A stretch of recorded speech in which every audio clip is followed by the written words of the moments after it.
नमस्कार मु पप्पू आपण मानक स्वागत करुच्ची उत्कल फास्ट न्यूज 24। एथर आसन शुणा संपूर्ण संवाद। केन्द्रापड़ा खबर। केन्द्रापड़ा रे कोरोना टीका नेले जिलापाल और आरक्षी अधीक्षक।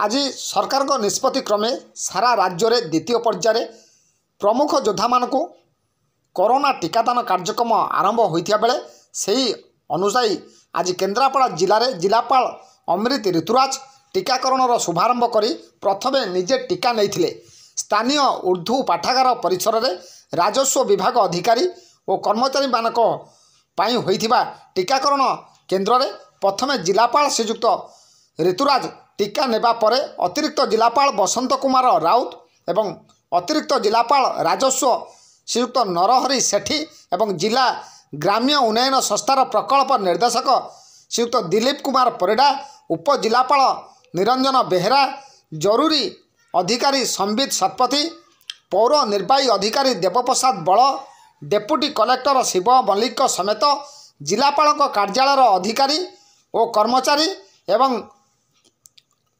स्वच्छ साथी रोजालिनी दास एवं केन्द्रापड़ा तहसिल कार्यालय कर्मचारी समेत 157 जन टीका नैथिबा केतक पुलिस रिजर्व कार्यालय परिसर में खाली थिबा टीकादान केन्द्र में प्रथमे आरक्षी अधीक्षक संबित संपद मदकर प्रथमे टीका नेबा परे अतिरिक्त आरक्षी अधीक्षक ब्रह्मानंद गागारिन महांती एवं केन्द्रापड़ा एसडीपीओ राजीव लोचन पंडा समेत पुलिस विभाग अधिकारी कर्मचारी और अग्निशम विभाग कर्मचारी प्रमुख 173 जन टीका नैथिबा सूचना मिली।